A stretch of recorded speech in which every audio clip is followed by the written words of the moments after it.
Queridos hermanos, iniciamos la lección divina de este día lunes 20 de mayo, lunes en que celebramos la memoria de la bienaventurada Virgen María, Madre de la Iglesia.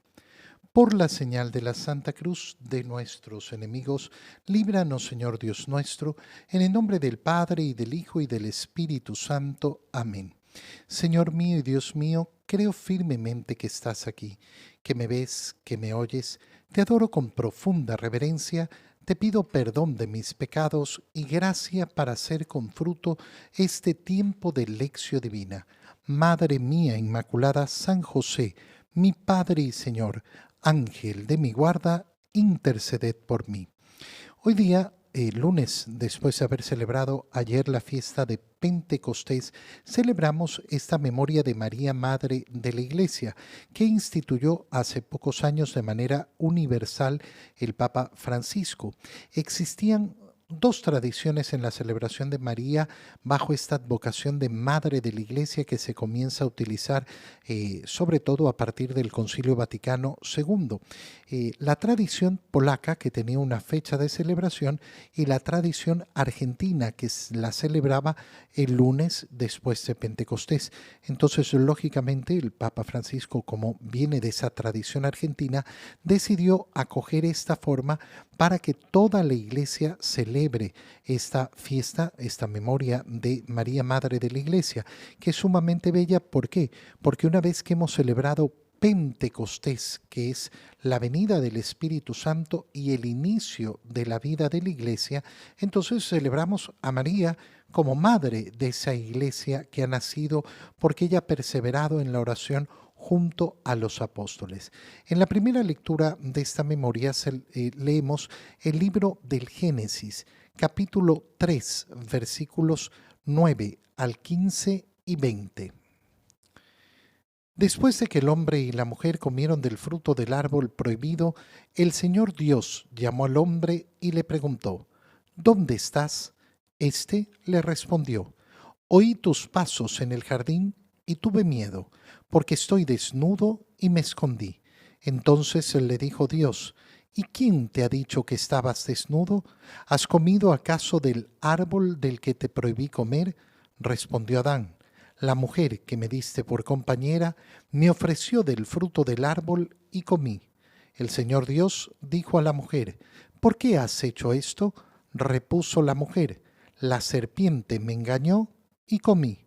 Entonces dijo el Señor Dios a la serpiente: ¿Por qué has hecho esto? Serás maldita entre todos los animales y entre todas las bestias salvajes. Te arrastrarás sobre tu vientre y comerás polvo todos los días de tu vida. Pondré enemistad entre ti y la mujer, entre tu descendencia y la suya, y su descendencia te aplastará la cabeza, mientras tú tratarás de morder su talón. El hombre le puso a su mujer el nombre de Eva, porque ella fue la madre de todos los vivientes. Palabra de Dios. Celebramos entonces esta memoria de María, Madre de la Iglesia, y contemplamos el libro del Génesis justamente en la parte que se conoce como el protoevangelio, es decir, el anuncio de esa enemistad entre la serpiente y la mujer, y concretamente entre la descendencia de la mujer que aplastará la cabeza de la serpiente.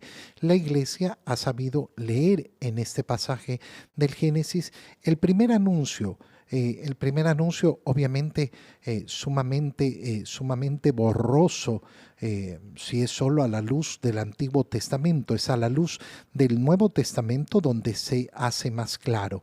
Es un anuncio un poco particular porque no es un anuncio expreso totalmente, pero donde sabemos reconocer un primer anuncio, un primer destello de lo que va a ser la redención, cómo esa redención del pecado va a venir justamente como producto del fruto del vientre de una mujer. Pero lo que hemos leído del libro del Génesis nos permite hacer una reflexión muchísimo más profunda. ¿Por qué? Fíjate cómo inicia. Estamos después del pecado original, después de que el hombre y la mujer comieron del árbol prohibido. ¿Cuál era el árbol prohibido? El árbol del conocimiento del bien y del mal. ¿Por qué este árbol es prohibido? ¿Acaso el conocimiento no es algo que quiera Dios para nuestra existencia? No, por supuesto que sí. El problema no es el conocimiento, sino el conocimiento del bien y del mal en cuanto definido por mí. Al comer el fruto de ese árbol, que eso es lo que se está representando, la potestad arrojada sobre mí de determinar lo que es bueno y lo que es malo, en vez de reconocer lo que es bueno y lo que es malo, de acuerdo a la revelación del Señor, de acuerdo a su ley natural, de acuerdo a la creación. ¿Qué quiere decir? Es que para mí esto es pecado, para mí esto no es pecado.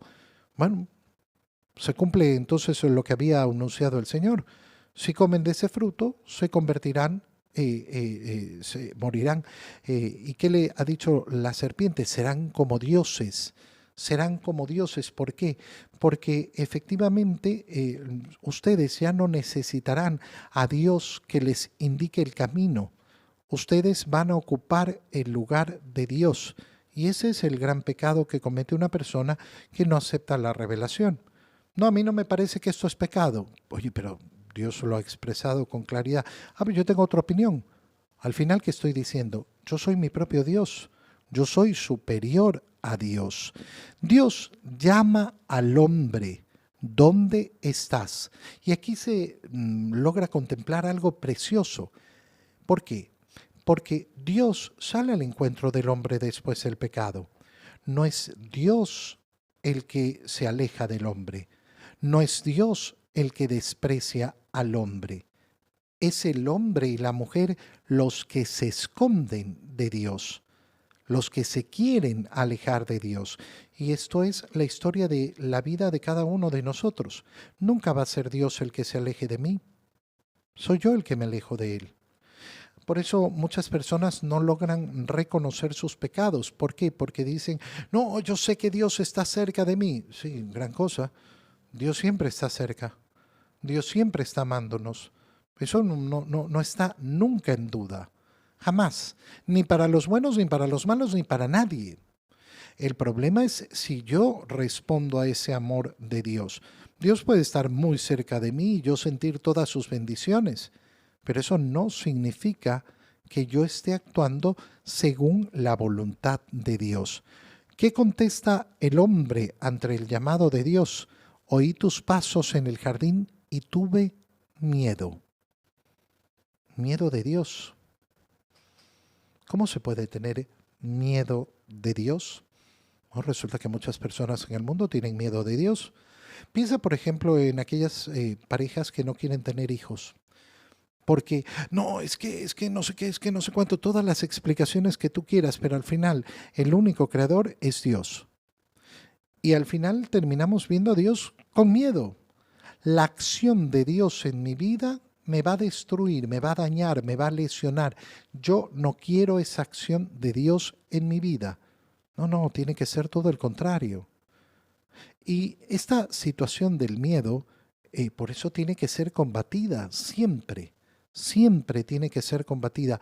Y qué hermoso que hoy día estemos celebrando a María, Madre de la Iglesia, para darnos cuenta justamente que todos los miedos que hay en nuestra vida tienen que ser vencidos. Y qué gran aliada que tenemos en María. Ella que dijo sí a la voluntad de Dios, cuando podía haberse muerto de miedo delante de lo que Dios le proponía, porque era tremendo. Porque era sumamente difícil y complicado entender lo que Dios le estaba pidiendo y pensar cómo lo iba a sacar adelante, y sin embargo tuvo la valentía de decir sí a la voluntad de Dios, y por eso gran aliada para combatir los miedos es María. Tuve miedo porque estoy desnudo y me escondí. ¿Y quién te ha dicho que estabas desnudo? ¿Quién te ha hecho ver esta realidad? Esta realidad que no le pertenecía al orden natural. Yo no te creé para que tengas miedo, para que tengas vergüenza. ¿Por qué entonces se ha introducido el miedo y la vergüenza? No se trata aquí simplemente de la desnudez. Entonces yo no voy a tener vergüenza de andar desnudo y voy a salir desnudo por la calle. No, no, eso sería actuar como tonto. Primero porque no estamos en la situación del paraíso. Y segundo, porque efectivamente aquí la desnudez no se refiere simplemente a la desnudez corporal, sino al sentir nuestra alma desnuda ante Dios, saber que Dios conoce lo que yo he hecho. Esa desnudez, es un tema muchísimo más profundo. Involucra lo físico, pero no solo lo físico, sino esa realidad física, la realidad psicológica y también la realidad espiritual. ¿Qué has hecho? ¿Has comido acaso del árbol que te prohibí comer? La respuesta del hombre es terrible. La mujer, la mujer. Qué importante es darnos cuenta que los hombres podemos tener esta tendencia y la tenemos desde el origen. Buscar culpables afuera, hombres y mujeres, pero es algo terrible. No, no, no es mi culpa, es la culpa de la mujer. Nunca culpar al otro, nunca buscar el culpable en otro. Mis actos son mi responsabilidad. Yo, yo. Ay, la mujer me dio de comer, pero todavía más, es que no es solo la mujer que tú me diste por compañera. ¿Le está echando la culpa a Dios? Qué alejado es esto de ser un hombre responsable. El Señor Dios entonces le pregunta a la mujer, ¿y por qué has hecho esto? La serpiente me engañó y comí. También hay un echar la culpa al otro, pero por lo menos admite que le engañó y comió. Es decir, que lo hizo porque fue engañada. Y entonces vienen las palabras de Dios a la serpiente que sabemos es el demonio. Serás maldita entre todos los animales, entre todas las bestias salvajes, te arrastrarás sobre tu vientre, pondré enemistad, y aquí las palabras claves que ya mencionamos, pondré enemistad entre ti y la mujer, entre tu descendencia y la suya, y tu descendencia, y su descendencia, perdón, te aplastará la cabeza. Cómo se anuncia efectivamente esa salvación que ha venido de la boca de una mujer. Oye, cuando te enfrentes a una persona que te diga, ay, ¿por qué ustedes católicos vengan María? Porque en su boca estuvo mi salvación. Ella fue libre, absoluta y totalmente. Le preguntaron y dijo que sí. Mi salvación ha estado colgada en la boca de María. En el Evangelio, leemos el Evangelio de San Juan, capítulo 19, versículos 25 al 34. En aquel tiempo, junto a la cruz de Jesús estaban su madre, la hermana de su madre, María la de Cleofás y María Magdalena. Al ver a su madre y junto a ella al discípulo que tanto quería, Jesús dijo a su madre, Mujer, ahí está tu hijo. Luego dijo al discípulo, Ahí está tu madre. Y desde entonces el discípulo se la llevó a vivir con él. Después de esto, sabiendo Jesús que todo había llegado a su término, para que se cumpliera la escritura, dijo, Tengo sed. Había allí un jarro lleno de vinagre. Los soldados sujetaron una esponja empapada en vinagre a una caña de hisopo y se la acercaron a la boca. Jesús probó el vinagre y dijo, Todo está cumplido. E inclinando la cabeza, entregó su espíritu.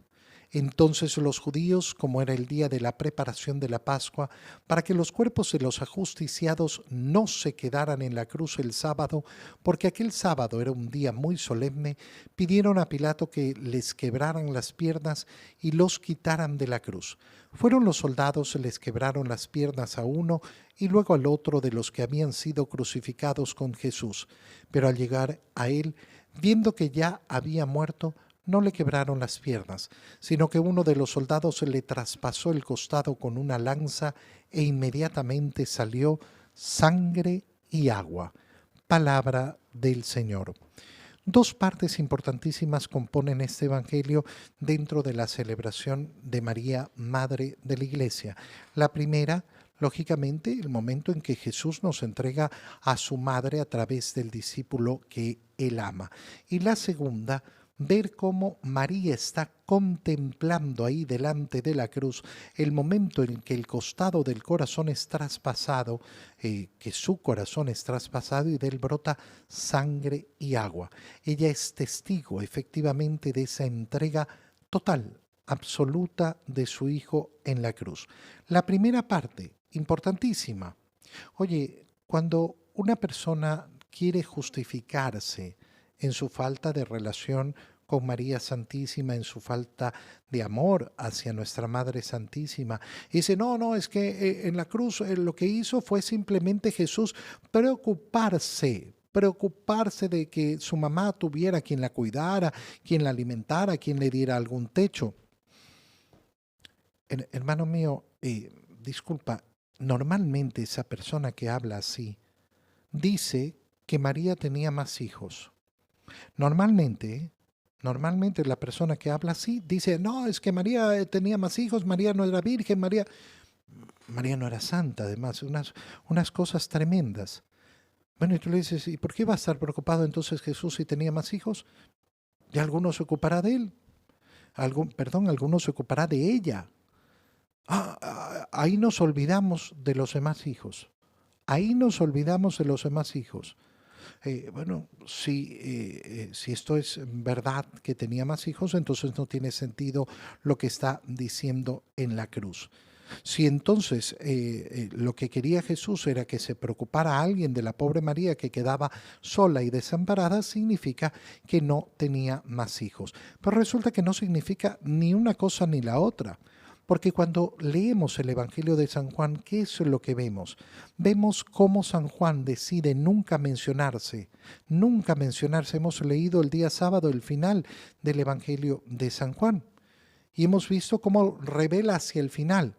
Ese es el discípulo que recostó su cabeza sobre el pecho del Señor.